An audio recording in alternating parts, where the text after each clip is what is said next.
नमस्कार मित्रों, मैं इंदर कुक्कड़ और आप देख रहे हैं एमडब्ल्यू न्यूज़ मुखर वक्ता।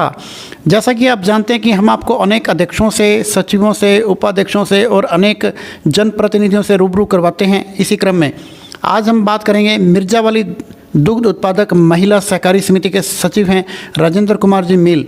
इनसे जानेंगे कि ये लंबे समय से इस पद पर कार्य देख रहे हैं और अनेक समस्याएं जो इनके सामने जो आती हैं उत्पादकों के लिए, उन समस्याओं के बारे में जानेंगे। तो सबसे पहले राजेंद्र जी, आपका बहुत बहुत स्वागत है हमारे चैनल में।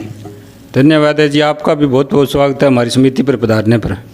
तो सबसे पहले तो मील साहब ये बताओ कि आपकी जो समिति है इसमें लगभग एरिया कौन कौन सा लगता है, कौन कौन से गांव और चक लगते हैं, डानियाँ लगती हैं?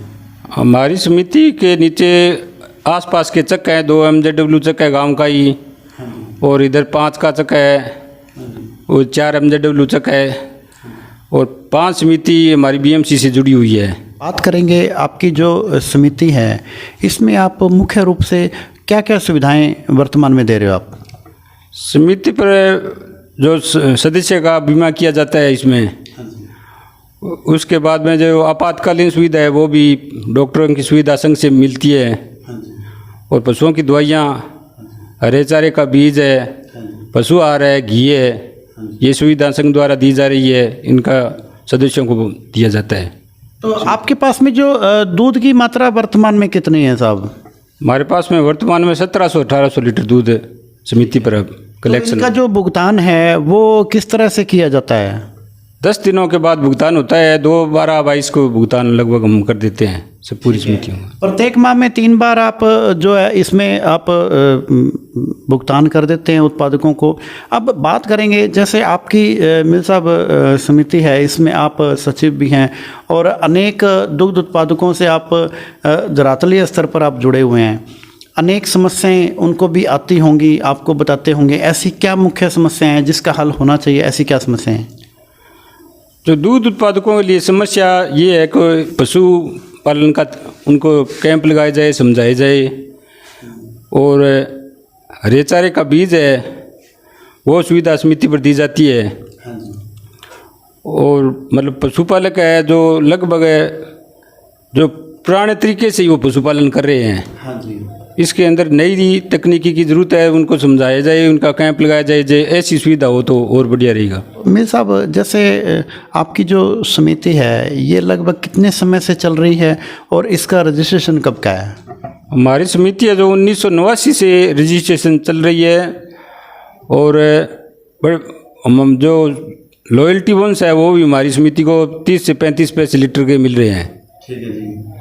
और मैं संघ से भी ये कहना चाहूँगा कि वो लॉयल्टी को थोड़ा और बढ़ाया जाए तो इसमें और प्रोत्साहन मिलेगा सचिव को।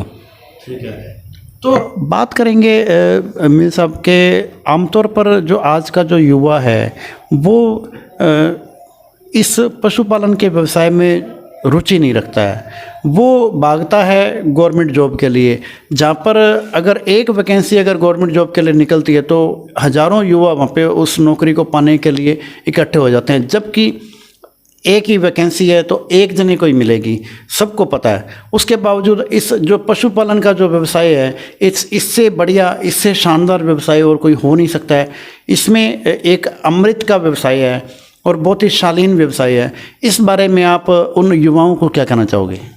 मैं युवा पीढ़ी को यही संदेश देना चाहता हूँ कि वो सरकारी नौकरियों की तरफ न दौड़ कर अपने खुद का जो पशुपालन व्यवसाय है इससे जुड़ें।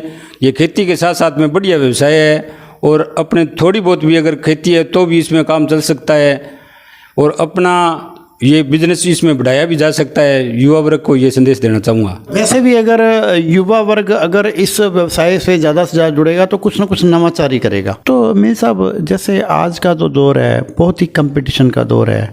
आज आपका जो काम है वो एक अमृत का काम है और एक बहुत ही शालीन व्यवसाय है, और इस कंपटीशन के दौर में जैसे अनेक प्राइवेट भी डेयरियां हैं या अन्य भी हैं, तो इसमें आप ज़्यादा से ज़्यादा संघ से जुड़ने के लिए आप उन दुग्ध उत्पादकों के लिए आपकी क्या राय है और उनको आप क्या कहना चाहेंगे?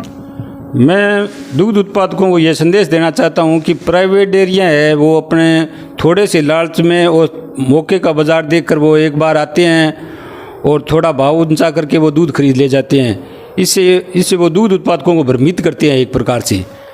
और उनको जो समिति से जुड़ने पर जो सदस्य को फ़ायदा मिलता है, जैसे सरकारी योजनाएं अब चल रही है, मुख्यमंत्री संबल योजनाएं 5 रुपये लीटर में इसमें दिए जा रहे हैं। इसके अलावा एक पेमेंट की सुरक्षा है, ये मतलब सरकार का पैसा है। और प्राइवेट वाले बीच में कई बार तो खाकर भाग जाते हैं, वो डेयरी चली जाती है यहाँ से समेट कर, कोई किराए का लेते हैं बाज़ार में, अपना थोड़ी दिन चलाते हैं, वो चले जाते हैं। पीछे नौर में एक बार हुआ था, करोड़ों रुपए खाकर हमारे एरिए के वो भाग गया था यहाँ से।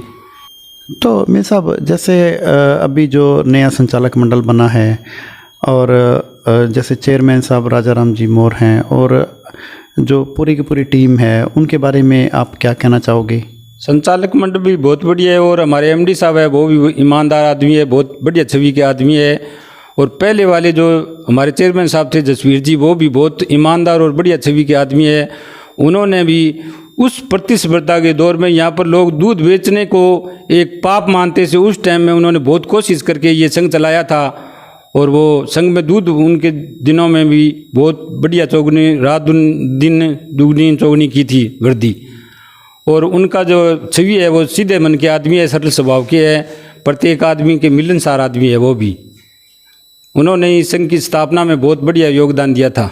तो मीर साहब, जैसे अब आप सचिव हैं, इस नाते जितने भी दर्शक आपको देख रहे हैं और आपके जो मिलने वाले हैं, शुभचिंतक हैं और दुग्ध उत्पादक हैं, पशुपालक हैं, उनको आप विशेष रूप से अपील और संदेश क्या देना चाहेंगे?